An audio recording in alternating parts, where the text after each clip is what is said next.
어느 여인에게 다발성 경화증이 찾아왔습니다. 몸이 사방으로 뒤틀립니다. 늙고 병든 여인은 쿠션에 의지해야만 겨우 앉을 수 있었습니다. 식사부터 배변까지 남편의 도움을 받아야만 했습니다.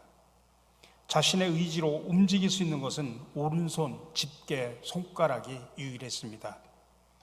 여인은 그 손가락 하나를 움직여서 타작이 자판을 두드립니다. 그렇게 해서 그녀는 성경과 여러 기독교 신앙 서적을 러시아로 번역을 합니다. 냉전 시기, 기독교가 박해를 받던 때의 일이었습니다. 어느 날 코리텐 붐이 그 여인의 집을 방문을 했습니다. 뒤틀리고 뼈만 앙상한 그녀의 몸을 본 이 코리 여사는 깊은 연민에 빠져서 소리를 쳤습니다. 오 주님, 이 불쌍한 여인을 왜 치유해 주시지 않나요? 그때 그녀의 남편이 이렇게 말을 합니다. 아내가 아픈 데는 하나님의 특별한 목적이 있답니다. 이 도시의 모든 그리스도인은 비밀 경찰의 철통 같은 감시를 받지요.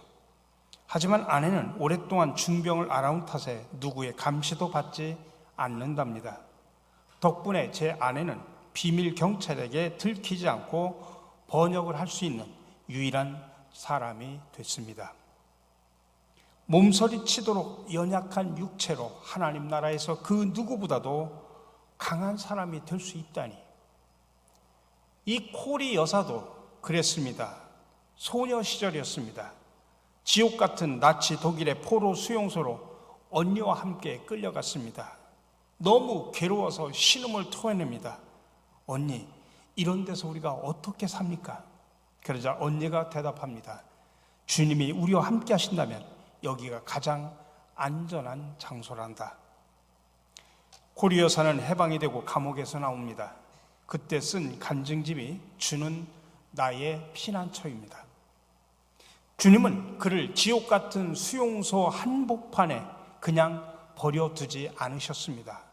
예수님은 그녀와 함께 괴로워하셨습니다. 주의 신실하심은 건강할 때나 병들 때나 또 감옥에 있을 때나 감옥 밖에 있을 때나 한결같았습니다. 우리 사랑하는 성도 여러분, 이럴 때 우리는 이런 찬양을 부르고 싶진 않습니까? 지나온 모든 세월 돌아보아도 그 어느 것 하나 주의 손길 안 미친 것 전혀 없네. 오 신실하신 주, 오 신실하신 주, 내 너를 떠나지도 않으리라, 내 너를 버리지도 않으리라 약속하셨던 주님, 그 약속을 지키사 이후로도 영원토록 나를 지키시리라 확신하네. 바울은 주후 57년경에 고린도에서 편지를 씁니다. 이 편지가 바로 기독교의 진리를 이해하기 위해서 반드시 읽어야 될 로마서입니다. 당시 로마에는 5개의 작은 소그룹 그리스도인 모임이 있었습니다. 물론 아직 목회자도 없었고 교회 조직도 완벽하게 구비되지 못한 채 교회가 운영되고 있었습니다. 그들의 열정은 있었지만은 기독교 진리를 한 번도 체계적으로 배운 적이 없는 사람들이 대부분이었습니다. 그 교회에는 해결해야 될 문제들이 너무나 많이 있었습니다. 유대교인과 이방인 교인들 간의 마찰도 있었고, 또 예수 믿기 전에 가지고 있었던 옛 습관에서 벗어나지 못한 그런 교인들도 참으로 많이 있었습니다. 또 한편으로 바울 사도는 로마 교회를 통해서 스페인뿐만 아니라 온 세계에 복음을 전하는 비전을 바라보고 있었습니다. 이런 상황에서 사도 바울은 로마서에서 무엇을 서술하고 무엇을 강조하려고 했을까요? 단순히 믿음으로 구원받는 교리 하나뿐이었을까요? 아니면 그리스도 안에 사는 사람들이 무엇을 지향해야 되고 어떻게 살아야 하는가를 기록한 것일까요? 로마서에 의하면 우리는 믿음으로 구원을 받습니다. 중요한 것은 믿음이 무엇인가라고 하는 것입니다. 로마서에서는 믿음을 분명하게 말합니다. 바울 사도는 믿음을 복음을 믿는 것이다라고 표현합니다. 그러면 복음이 뭘까요? 바로 복음은 곧 예수 그리스도입니다. 예수 그리스도에 관한 모든 것이 바로 복음입니다. 그냥 우리가 흔히 십자가와 부활만 강조합니다만 거기에 국한하지 않고 예수님의 생애 전체를 다 포함합니다. 예수님의 생애에는 우리 믿는 자들이 살아가야 될 모습이 있기 때문입니다. 그래서 우리 교회 5대 사역 중에 첫 번째가 바로 예수 닮기 운동입니다. 예수님의 전 생애 속에서 보여준 그의 삶의 모습과 인격 그리고 믿음을 닮아가자고 하는 그런 운동이죠. 로마서 1장 16절에 보면 바울은 나는 복음을 부끄러워하지 않는다라고 고백을 합니다. 이 말은 다른 말로 표현하면 나는 예수 그리스도를 부끄러워하지 않는다는 뜻입니다. 왜냐하면 예수 그리스도만이 믿는 자에게 구원을 주시기 때문입니다. 유대인도 이방인도 예수 그리스도를 통해서만 구원을 받습니다. 하나님께서 오직 예수 그리스도를 통해서만 의롭게 해주시기 때문입니다. 여기서 그리스도를 통해라고 하는 말은 단순히 그냥 예수님을 지식으로 받아들인다고 하는 말이 아닙니다. 그분과 인격적으로 결합되는 것을 말합니다. 우리가 예수 그리스도에 대한 지식만 가지고는 구원을 받을 수가 없습니다. 자, 믿음으로 의롭다함을 얻은 사람들은 그러면 어떻게 살아야 될까요? 오늘 17절에서 기록된 바 오직 의인은 믿음으로 말미암아 살리라라고 말하고 있습니다. 이 구절은 구약에 나오는 하박국 2장 4절을 인용한 말입니다. 여기서 의인이라고 하는 것은 하나님께 그 믿음을 인정받아서 의롭게 된 사람입니다. 나가 의로우신 하나님과 친밀한 사귐 안에서 살고 있는 그런 사람을 말합니다. 그런데 이런 의인된 사람들에게 또 믿음으로 살 것을 강조한다고 하는 건 좀 뭔가 좀 어색한 이야기입니다. 왜 그러냐? 믿음이라고 하는 걸 두 번이나 강조하기 때문에 그렇습니다. 사실 하박국에서 믿음으로 번역된 히브리어 에무나라고 표현하는데 에무나는 믿음으로 번역하지 않고 사실은 신실함으로 번역해야 됩니다. 구약의 에무나라는 단어가 49번 나오는데 44번이 신실 또는 신실함으로 번역하고 있습니다. 믿음으로 번역한 곳은 딱 하박국 2장 7절 뿐입니다.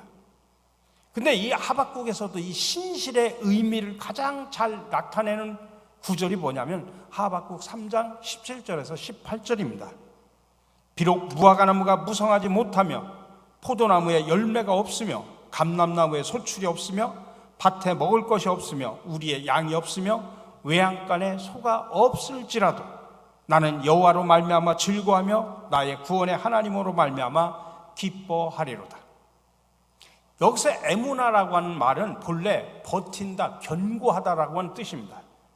다시 말하면 어떤 어려움과 내가 역경을 당한다고 할지라도 하나님의 약속을, 신실하신 그 약속을 굳게 잡고 흔들리지 않고 끝까지 이겨내는 것, 그게 바로 에무나, 우리가 믿음으로 번역한 신실함이라고 하는 말입니다.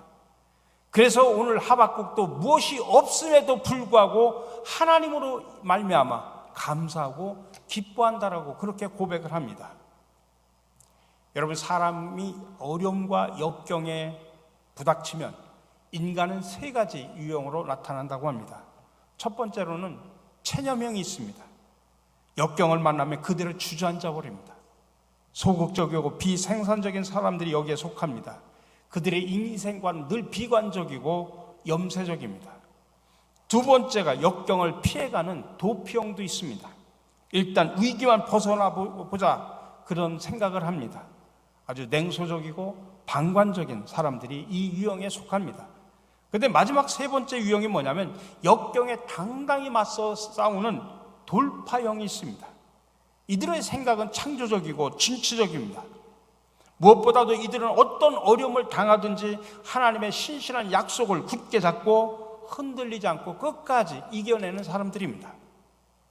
그러므로 성도들은 하나님의 신실하심을 바라보면서 믿고 나아가는 돌파형 인간이 되어야 됩니다. 그래서 하나님의 약속을 굳게 잡고 어떤 상황 속에서도 흔들리지 말아야 됩니다. 그리고 주님의 말씀을 따라서 우리가 살아가야 됩니다.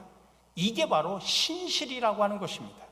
그리고 이것이 바로 우리 그리스도인들이 살아가야 될 자세라는 말입니다. 오늘 로마서 본문에 나오는 믿음은 아까 말씀드린 대로 하박국 말씀의 번역입니다.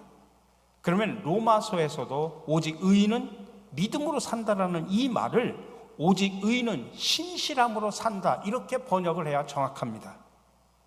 바울이 말하는 신실함에는 하나님의 신실함과 우리 믿는 자들의 신실함이 함께 강조됩니다.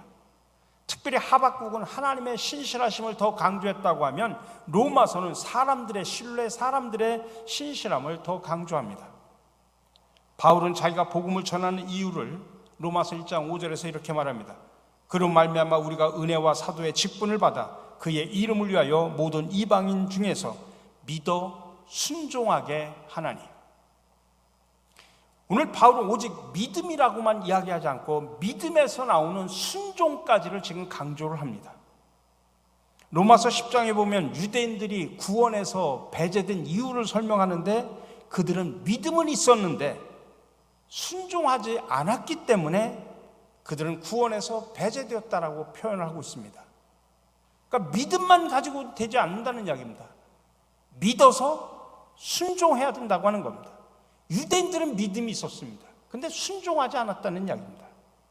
이 점을 로마서에서 다시 강조하는데 16장 26절에 보면 영원하신 하나님의 명을 따라 선지자들의 글로 말미암아 모든 민족이 믿어 순종하게 하려고라고 표현합니다. 그러니까 믿음이 출발점이라고 하면 순종은 신실하게 그분의 약속을 믿고 흔들림 없이 그 말씀을 따라 살아가는 것을 순종이라 그렇게 표현하는 겁니다. 그러니까 순종하는 삶이 신실한 삶이라고 하는 것입니다. 그래서 믿음에서 나오는 신실함으로 우리가 살아가지 않으면 또 믿음과 함께 순종으로 살아가지 않는다고 하면 그들은 하나님의 신실한 자녀라고 부를 수 없을 것이고 유대인처럼 버림받을 수도 있다고 하는 것입니다. 오늘 이것을 17절에서 강조합니다. 믿음으로 믿음에 이르게 하나니. 그럼 그 믿음이 어디에 이르러야 된다고 보는 것인가? 그 대답이 뒤에 로마서 5장 1절에서 나옵니다. 그러므로 우리가 믿음으로 의롭다 하심을 받았으니 우리 주 예수 그리스도로 말미암아 하나님과 화평을 누리자. 믿음에서 의로, 의에서 하나님의 화평으로 이렇게 점점 신앙이 성장하는 과정을 이야기합니다. 우리의 믿음이 하나님으로부터 의롭다고 인정을 받아야 될 뿐만 아니라 의롭다움을 받은 후에는 이제는 하나님과 합평하는 데까지 이르러야 된다고 하는 것입니다. 이 하나님과의 합평은 하나님의 신실함과 인간의 신실함이 합해질 때 이루어지고 발전할 수 있는 것입니다. 하나님께 신실한 자들은 이웃에게도 신실해야 됩니다. 그리고 또한 이 자연을 향해서도 신실해야 됩니다. 요즘에 그리스도인이라고 하는 사람들은 참으로 많은데 오늘날 교회가 세상으로부터 버림받은 이유가 뭘까요? 이유는 믿는다고 말하는 사람들은 많은데 정작 신실하게 살아가는 사람들은 적기 때문입니다. 사실 신구약 성경 전체의 주제를 한마디로 이야기하면 거룩입니다. 내가 거룩하니 너희도 거룩하라. 근데 저는 이 말씀을 오늘 본 설교와 연결시켜서 다시 말한다고 하면 내가 신실하니 너희도 신실하라 이렇게 바꿔 말할 수도 있습니다. 여러분 풀무원이 있죠. 풀무원의 15초 광고 카피 내용 가운데 이런 내용이 있습니다. 남들이 10개 만들 때 바르게 1개를 만든다. 10개보다 바르게 1개. 바르게 풀무원. 이게 풀무원의 광고 카피 중에 하나입니다. 이 15초 광고 속에 바르게라고 하는 것이 3번 나옵니다. 그래서 늘 그 광고를 보면 바르게라는 이미지가 떠오릅니다. 그래서 풀무원은 바르다, 풀무원은 신실하다, 그런 이 이미지를 막 소비자들에게 주는 겁니다. 여러분, 신실하다고 하는 것은 믿을만하다, 신뢰할 만하다, 충성스럽다, 신임할 만하다, 그런 뜻입니다. 그래서 자기가 맡은 일에 진실하게, 성실하게, 열심히 최선을 다하는 뜻입니다. 다시 말하면 눈가림으로 하거나 게으름 피거나 보상을 바라고 하거나 알아주면 하고 알아주지 않으면 하지 않는 것이 아니라 그야말로 누가 보거나 말거나 알아주거나 말거나 우직스럽게 충성스럽게 내가 맡은 일에 역할을 다하는 것입니다. 여러분, 그렇습니다. 우리가 하나님을 섬김에 있어서도 가장 중요한 것은 신실함입니다. 아무리 능력과 재주와 지식이 많아도 신실하지 않으면 소용이 없습니다. 사람들은 능력 있고 재주 있는 사람을 좋아할지 몰라도 하나님은 비록 능력과 재주와 지식이 없어도 신실한 사람을 좋아하시고 그런 사람을 인정해 주십니다. 왜냐하면 하나님이 신실하신 하나님이기 때문입니다. 하나님은 외모가 아니라 마음의 중심을 보시기 때문입니다. 우리가 외모라고 하는 것은 육체의 크기나 모양만을 말하는 것이 아니라 능력과 지식과 배경 등 모든 외적인 조건을 말합니다.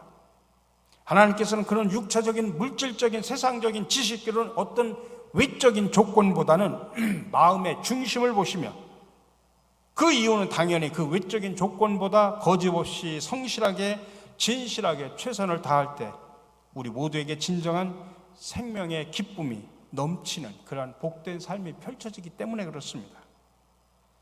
근데 안타깝게도 대부분의 사람들은 죄와 무지 속에서 자꾸 외적인 조건만을 바라봅니다. 그게 인생의 행복을 좌우하는 양 그렇게 여깁니다. 그래서 그런 세상 속에 살아가는 우리도 신실한 마음의 사람이 된다고 하는 것은 정말 쉽지 않습니다.